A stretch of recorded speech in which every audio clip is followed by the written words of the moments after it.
Assalamualaikum warahmatullahi wabarakatuh. Perkenalkan, nama saya Putri Rahmadani, NIM 2003 0150 1055 kelas PJKRD. Saya akan melakukan presentasi tentang kesehatan kulit dan kelamin. Penyakit infeksi merupakan salah satu cabang dari penyakit yang dipelajari pada bidang ilmu kesehatan kulit dan kelamin. Pada bidang kulit, infeksi dapat dibagi berdasarkan penyebabnya, seperti infeksi bakteri yang dikenal dengan pioderma, infeksi jamur yang dikenal sebagai dermatomikosis, disebabkan oleh virus, dan manifestasi dari parasit. Pioderma merupakan radang kulit yang disebabkan oleh bakteri pembuat nanah, seperti Streptococcus, Haemolyticus, Staphylococcus aureus atau Albus, Corynebacterium minutissimum, dan bakteri gram negatif lainnya. Pada umumnya, sebanyak 60% individu normal ditemukan S. aureus yang tumbuh intermiten pada kulit dan mukosa. Pada umumnya, bakteri ini akan bertumbuh pada kulit yang lembab seperti area inguinal, aksila, dan perirektal. Begitupun pada mukosa nasal, faring, dan rektal.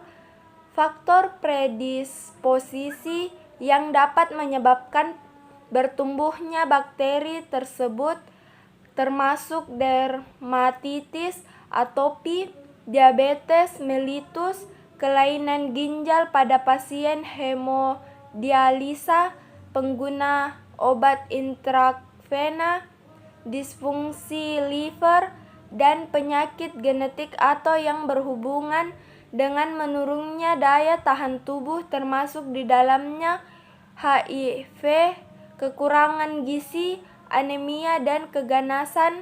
Kebersihan individu yang kurang dapat menjadi salah satu faktor resiko.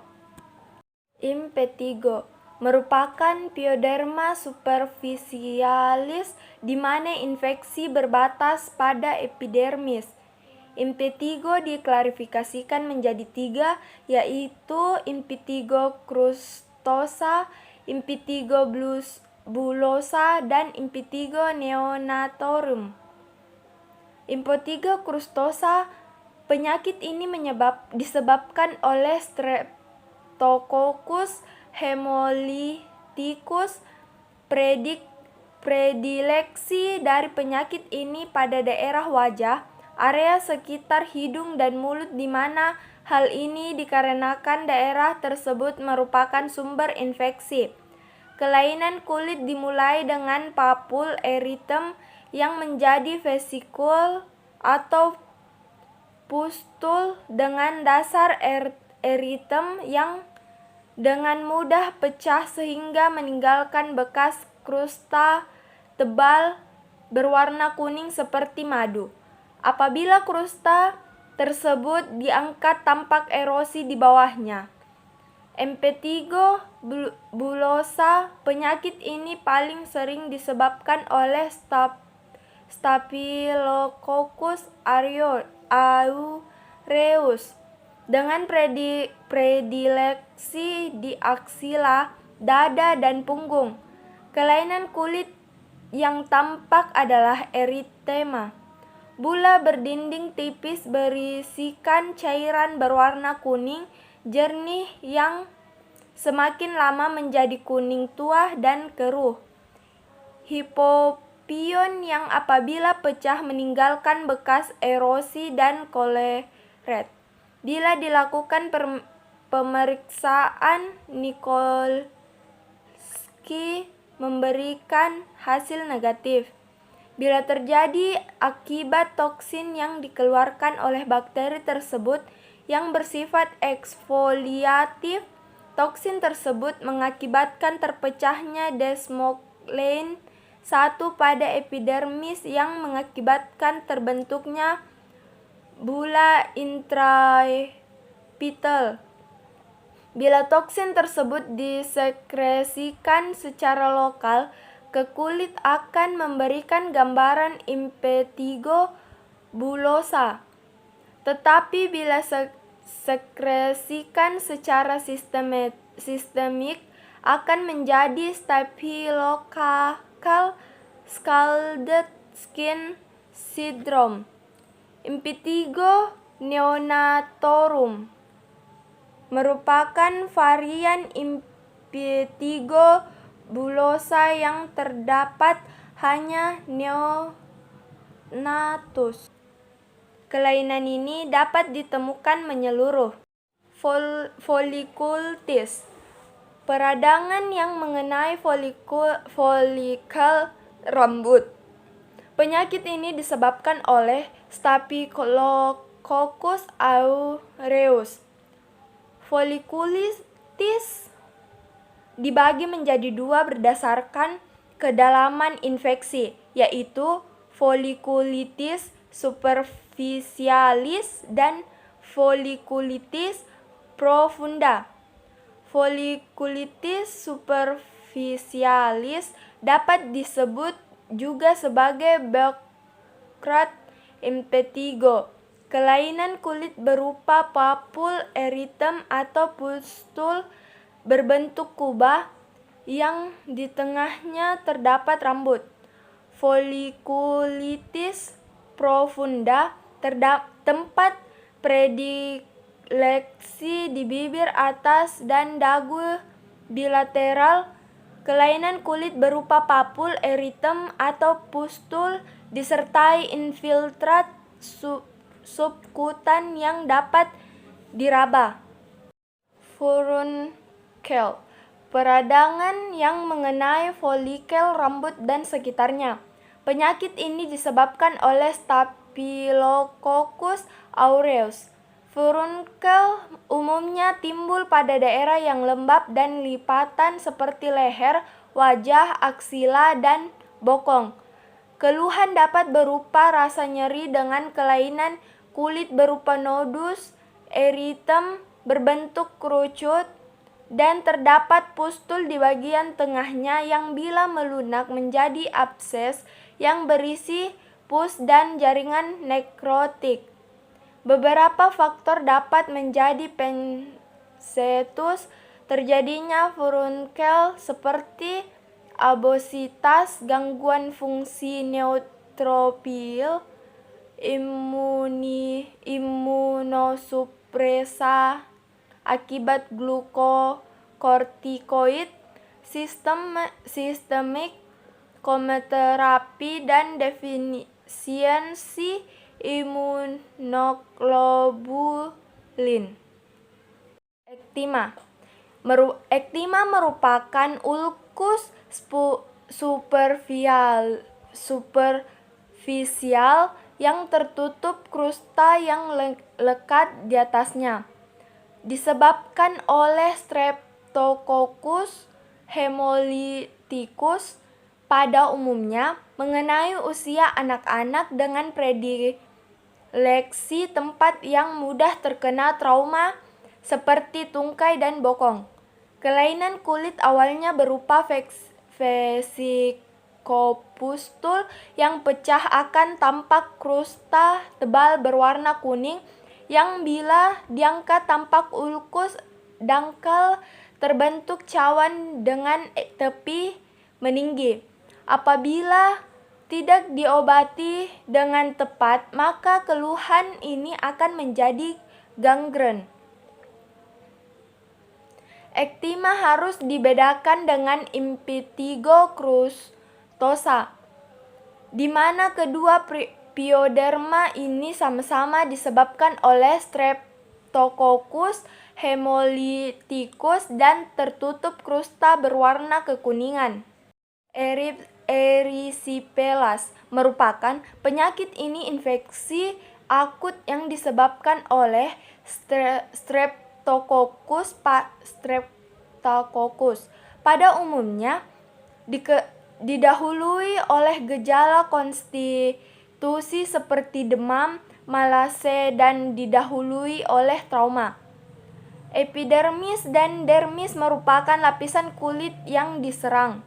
Kelainan kulit yang ditemukan berupa eritem berwarna merah cerah, berbatas tegas dengan tepi meninggi, disertai tanda radang akut. Hal tersebut dikarenakan infeksi yang terjadi lebih superficial dibandingkan selulitis. Dapat ditemukan edema vesikel dan bula. Bila dilakukan pemeriksaan darah dapat ditemukan leukositosis. Selulitis disebabkan oleh Streptococcus, memiliki gejala konstitusi predileksi dan hasil pemeriksaan laboratorium yang sama dengan erysipelas. Yang membedakan adalah gejala klinis eritem dengan infiltrat yang difus mencapai lapisan subkutan dan teraba keras dan saat dipalpasi batas difus terjadi karena infeksi yang terjadi sudah lebih ke dalam dermis. Legmon. Selulitis yang mengalami supurasi. Erysipelas. Selulitis Fitz color as an synopsis of clinical dermatology 7-8. Abses multiple kelenjar keringat. Infeksi pada kelenjar keringat yang disebabkan oleh Staphylococcus aureus. Kelainan kulit yang tampak berupa nodus eritematosa multiple yang tidak nyeri, berbentuk kubah yang dapat pecah. Predileksi pada tempat dengan banyak keringat, umumnya ditemukan pada anak-anak. Faktor predisposisi berupa daya tahan yang menurun dan banyak berkeringat. Hidradenitis, infeksi kelenjar apokrin yang disebabkan oleh Staphylococcus aureus, umumnya mengenai anak dengan usia akil balik hingga dewasa muda. Sering didahului oleh trauma atau mikrotrauma seperti pemakaian deodoran atau mencukur rambut aksila. Gejala penyakit dapat disertai demam dan malese. Kelainan kulit yang tampak berupa nodus yang disertai kelima tanda radang akut. Pemeriksaan penunjang. Pengambilan sediaan dapat diambil dari pus atau eksudat. Dari hasil sedian akan tampak bakteri gram positif tersusun seperti rantai atau bergerombol atau kombinasi keduanya. Dermatomycosis merupakan infeksi jamur pada kulit. Kelompok jamur ini bagi menjadi dua kelompok, yaitu mikosis superficialis dan mikosis profunda. Mikosis superficial adalah infeksi yang mengenai jaringan mati pada kulit, kuku, dan rambut. Sedangkan mikosis profunda adalah jamur yang dapat menginfeksi lebih dalam dari kulit. Tinea corporis merupakan dermatofita yang mengenai kulit glabrosa kecuali telapak tangan, telapak kaki, dan selangkangan. Gambaran klinis yang khas adalah lesi anular atau plak serpiginosa dengan skuama. Pada bagian tengahnya tampak berskuama dengan gambaran menyembuh dan bagian tepi tampak lebih merah sehingga memberi gambaran tepi aktif. Bila lesi terletak pada daerah inguinal, maka disebut sebagai tinea crucis, di mana tinea ini memberi gambaran yang sama dengan tinea corporis, yaitu central healing dan tepi aktif. Tinea pedis. Tinea pedis dibagi menjadi 3 bentuk, yaitu interdigitalis. Yang dimaksud dengan interdigitalis adalah jenis tinea pedis yang paling sering ditemukan, dengan gambaran klinis bercak kemerahan, bersisik, dan maserasi pada sela jari kaki, terutama di antara lateral jari ketiga dan keempat dan antara jari keempat dan kelima. Mokosin foot atau populosquamosa hyperkeratotik. Tipe mokosin foot adalah tinea dengan gambaran klinis telapak kaki, bagian medial dan lateral yang bersisik dengan derajat eritema bervariasi. Dapat ditemukan skoma yang dalam beberapa menit menjadi koloret dengan diameter kurang dari 2 mm. Umumnya tinea ini disebabkan oleh T. rubrum yang diikuti oleh E. floccosum dan T. interdigital subakut. Tipe ini biasanya disebabkan oleh strain zoofilik, yaitu Temantacrophetes, dengan gambaran klinis vesikel tegang dengan ukuran lebih dari 3 mm, vesicopustus atau bula yang tampak pada telapak kaki, dan area periplantara. Tinea manum memiliki bentuk yang sama dengan tinea pedis. Jika lesi didapat pada punggung tangan, biasanya akan memberikan gambaran tepi aktif seperti gambaran pada tinea corporis. Tinea capistis. Tinea capistis dibagi menjadi 3 bentuk, yaitu gray patch, paling sering disebabkan oleh M. audoni dan M. ferruginum. Gejala klinis berupa papul melebar disertai bercak bersisik. Rambut berwarna abu-abu, tidak mengkilat dan mudah patah. Pada pemeriksaan lampu Watt menghasilkan pandaran kuning kehijauan. Black dot sering disebabkan oleh tonsuran T. violosium. Black dot memiliki gejala klinis tampak bintik hitam di kepala akibat rambut yang patah tepat di muara. Carrion sering disebabkan oleh M. canis, M. gipseum, Temantacrophetes, T. violosium. Carrion memiliki gejala klinis seperti gatal, nyeri, dapat disertai demam. Dari pemeriksaan fisik didapatkan pembengkakan seperti sarang lebah, pustular folliculitis, kemerahan, dan dapat meninggalkan bekas jaringan parut dan alopecia.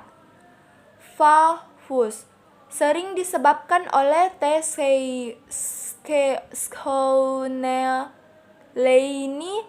Fafus memiliki gambaran mengangguk merah kekuningan yang berkembang menjadi kuning kecoklatan. Dasarnya cekung dan mengeluarkan bau seperti tikus. Tinea unguium. Tinea unguium dibagi menjadi 3 tipe, yang itu subungual distal, with superficial, dan subungual proksimal. Yang dimaksud dengan subungual distal merupakan onikomikosis yang paling sering terjadi, dimulai dari invasi ke stratum corneum dari hyponychium dan badan kuku distal. Yang dimaksud dengan white superficial adalah invasi langsung dari bagian dorsal lempeng kuku dengan gambaran klinis bercak putih hingga kuning kusam disertai bercak pada permukaan kuku jari. Dapat disebabkan oleh T. interdigital.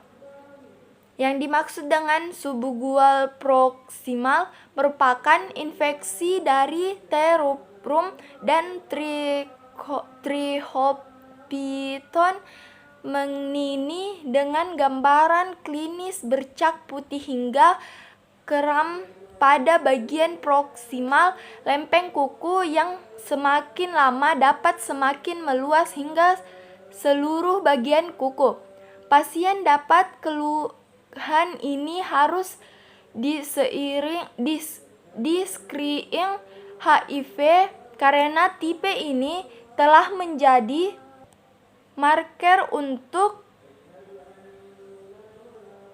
mengidentifikasi HIV. Pemeriksaan. Untuk menegakkan diagnosis jamur, selain melewati anamnesis dan pemeriksaan fisik, dapat juga dilakukan beberapa pemeriksaan penunjang sebagai berikut. Yang pertama, kerokan KOH. Pemeriksaan ini tidak dapat menentukan spesifikasi atau karakteristik dari jamur yang kita duga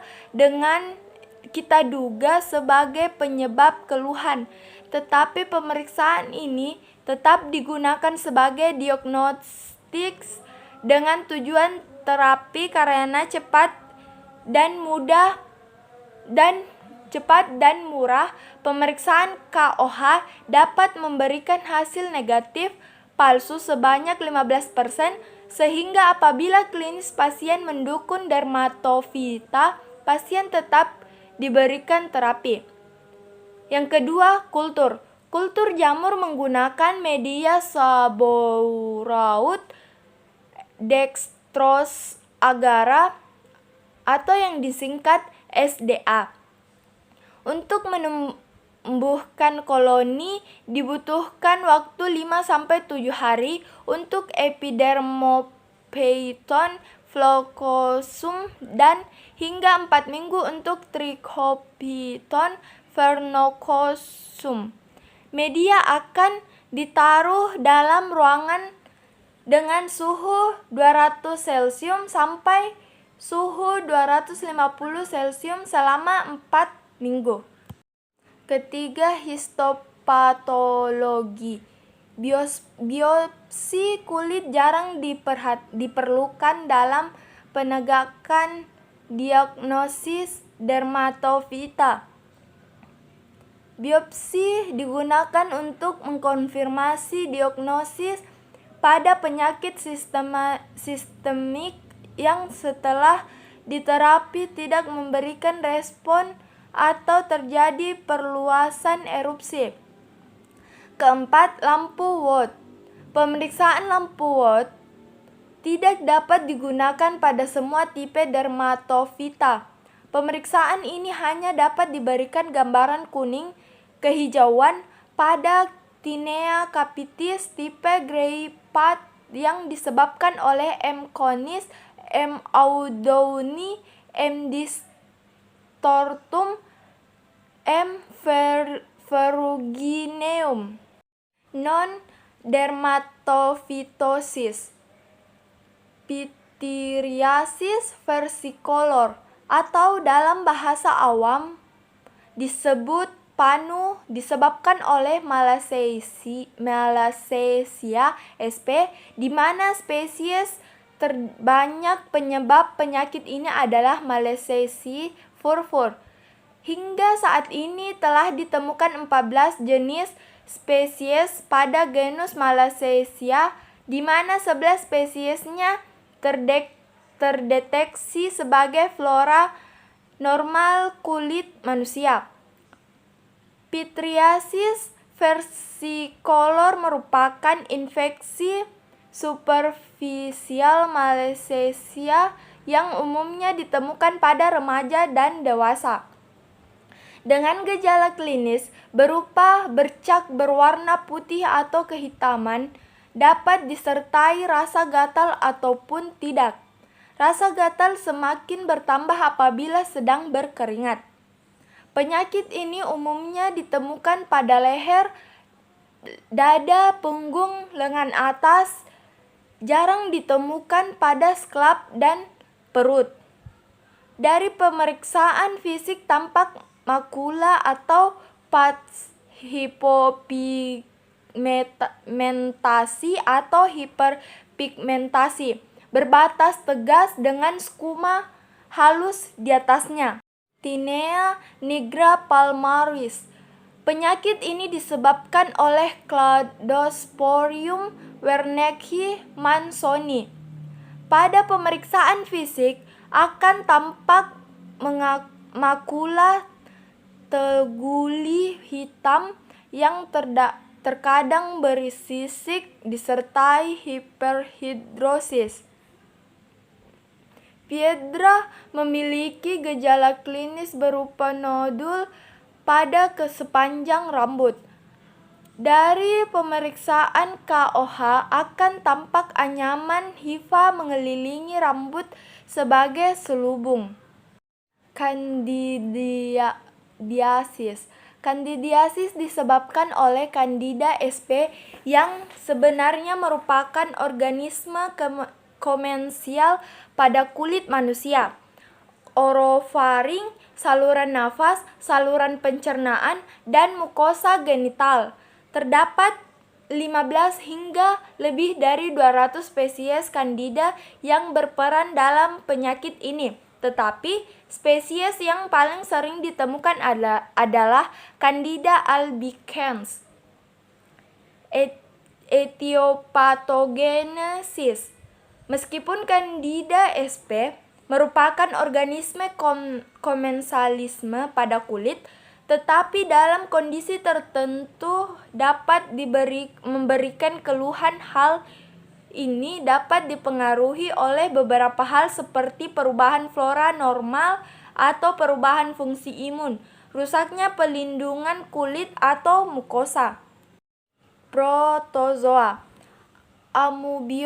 Amubiasis cutis disebabkan oleh Entamuba histolytica.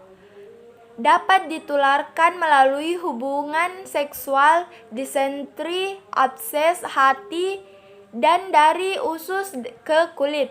Gejala klinis pada penyakit ini berupa ulkus dengan bentuk yang tidak teratur, batas tegas menonjol, tepi menebal, eksudat hemopurulent.